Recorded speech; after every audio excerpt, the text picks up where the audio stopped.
Suatu bab pada menyatakan fardu sembahyang. Bermula segala fardu sembahyang itu 21 perkara.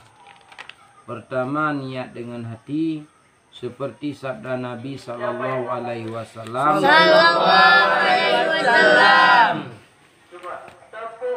Innamal a'malu binniyat, yakni hanya saja segala amal serta tiada kabul dengan ia melainkan dengan niat jua. Maka adalah bagi niat itu 7 syarat. Pertama, memperbuat sembahyang seperti disehaja di dalam hatinya, aku sembahyang. Kedua, melintangkan bagi fardunya serta diingatkan fardu supaya membedakan antara membedakan akan dia daripada sembahyang sunat. Ketiga, bahwa ada ditentukan sembahyangnya daripada duhur atau asar atau Jumat atau barang sebagainya. Keempat, bahwa disertakannya dengan permulaan takbir ihram. Kelima, bahwa dikekalkan hingga kesudahan takbiratul ihram. Keenam, bahwa diingatkan akan tunainya pada seorang yang ada baginya qada. Ketujuh, menyengaja akan yang demikian di dalam hatinya. Jadi pelajaran kita pada hari ini, pada subuh pagi ini, tentang masalah sifatis sholah. Suatu bab pada menyatakan fardu sembahyang. Jadi ini akan kita membahas sedikit tentang masalah yang difardukan di saat kita sholat. Jadi di saat kita sholat itu apa-apa saja yang difardukan. Kemarin juga udah pernah kita membahas tentang masalah syarat sah sebelum kita syarat sah sholat. Maka pada pelajaran pagi ini tentang masalah segala fardu sembahyang. Jadi segala fardu sembahyang itu yang difardukan di dalam kita sholat atau sembahyang, maka ada 21 perkara. 21 yang wajib. Jadi 21 ini mesti kita sempurnakan sempurnanya. Yang pertama adalah yang wajib kita sempurnakan di saat kita sholat itu adalah niat. Itu yang pertama, niat, ya. Seperti sabda Nabi sallallahu alaihi wasallam, innamal a'malu binniyat, yakni hanya saja segala amal syarak, ya, segala amal syarak tiada kabul dengan ia melainkan dengan niat jua. Maka adalah bagi niat 7 syarat. Jadi segala amal-amal, ya, yang menyangkut tentang syarak, maka tiada kabul amal itu melainkan dengan niat.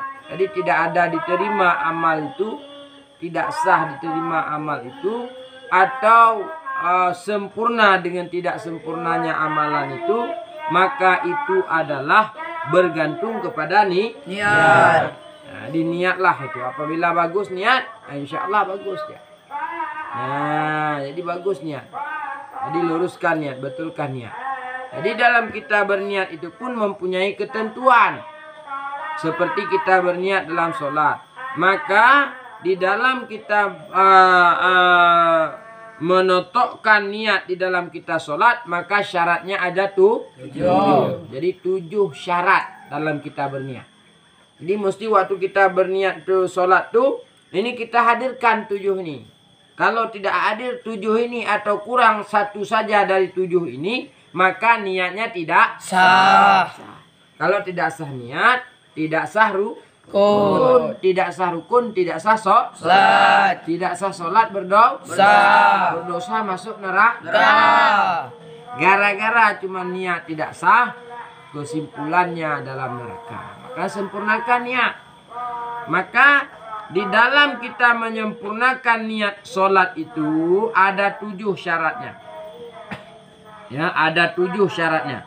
Yang pertama syarat di dalam kita berniat itu adalah menyehajakan memperbuat sembahyang seperti disengaja di dalam hatinya aku sembahyang. Jadi kita hadirkan sengaja, bukan sifatnya niat itu dadakan.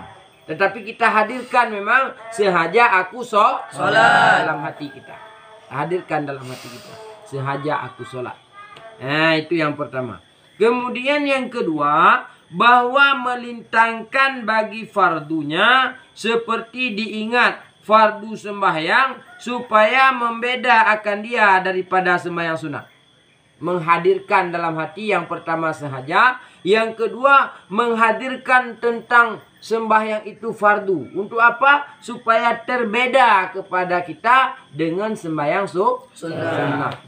Dihadirkan. Sengaja aku sembahyang fardu. Yang kedua.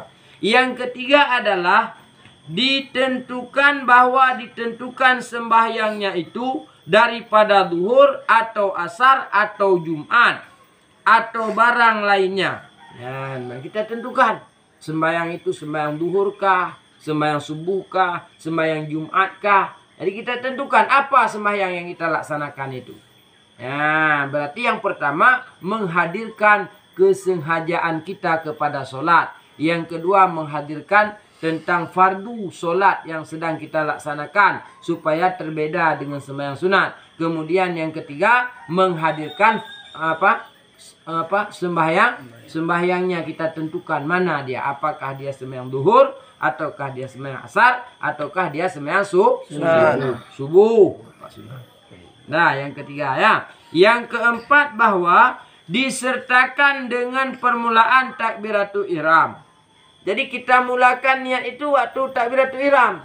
Allah. Begitu kita Allah, disitulah kita hadirkan yang 3 tadi. Sengaja solat, fardu solat, sembahyang yang mana yang kita solat. Apakah dia maghrib, apakah dia isya. Nah, dah paham ya? Jadi yang pertama menghadirkan sengaja ya, supaya tidak timbul dadakannya. Yang kedua menghadirkan fardu supaya terbeda dengan sembahyang sunnah. Yang ketiga menentukan namanya kasatara ta'yin, inilah dia. 3 itu. Kalau dalam bahasa kitab yang lain disebutkan kasatara ta'yin. Nah, jadi inilah dia 3. Yang keempatnya adalah memulaikan niat tak kala kita mengangkat takbiratul ihram. Begitu kita baca Allah oleh lisan kita, maka dihadirkanlah niat itu dalam hati kita. Niat yang kita 3 tadi. Kasat tarat ain tadi, atau kalau tadi sudah diterangkan di sini yaitu sengaja sembahyang, kemudian fardu sembahyang, kemudian sembahyang yang mana yang kita laksanakan. Kita hadirkan dalam hati kita. Di mana kita hadirkan? Waktu kita mula untuk kita mengangkatkan takbiratul ihram. Nah, itu yang keempat ya. Kemudian yang kelima, bahwa dikekalkan hingga kesudahan takbiratul ihram. Jadi begitu habis takbiratul ihram, Allahu Akbar, habislah niat habisnya itu. Jadi dia waktu kita angkat takbir, disitulah. Mulanya adalah yang keempat. Syarat niat itu waktu kita mulakan takbiratul ihram. Akhirnya waktu kita habis takbiratul ihram. Jadi nggak sah niat. Kalau awal dimulakan niat atau udah siap takbiratul ihram masih ada niat di situ, tidak sah niatnya. Basit atau batal niatnya. Nah, itu yang kelima. Kemudian yang keenam, bahwa diingatkan akan tunainya pada seorang yang ada baginya qada. Nah, diingatkan akan tunai bagi orang yang ada qada. Berarti sengaja aku sembahyang zuhur, sengaja aku sembahyang subuh 2 rakaat karena Allah tuh tunai. Kalau ikut imam nanti apa lagi? Nah, niatkan lagi. Nah, itu yang keenam ya. Yang ketujuh yang terakhir, bahwa menyahaja akan yang demikian itu di dalam hatinya. Nah, ya, yang ketujuh, bahwa menyahaja akan yang demikian itu di dalam hatinya. Nah, jadi inilah 7 ketentuan di dalam kita berniat yang wajib kita sempurnakan. Nah, jadi kalau tidak sempurna ini, maka sama dengan tidaklah sempurna niat yang kita hadirkan di dalam kita sholat. Nah, ya, yang pertama ingat tadi apa dia? Menyahaja di dalam hati. Kemudian yang kedua, menghadirkan fardu supaya terbeda dengan sunat.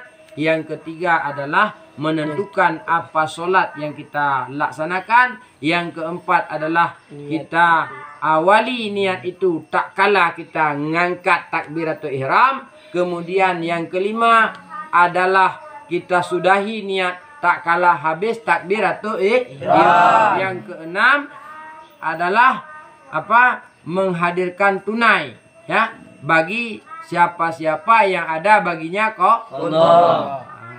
Nah, jadi itulah ketentuan-ketentuan di dalam kita berniat mesti kita sempurnakan. Kalau tidak sempurna, maka ini bahaya. Harus kita belajar betul-betul macam mana cara kita untuk menotokkan niat itu, ya, menghadirkan niat itu. Nah, karena ini adalah sangat penting sekali. Ya, karena kalau tidak sempurna niat, maka tidak sahlah ibadah yang kita laksanakan. Ada pertanyaan?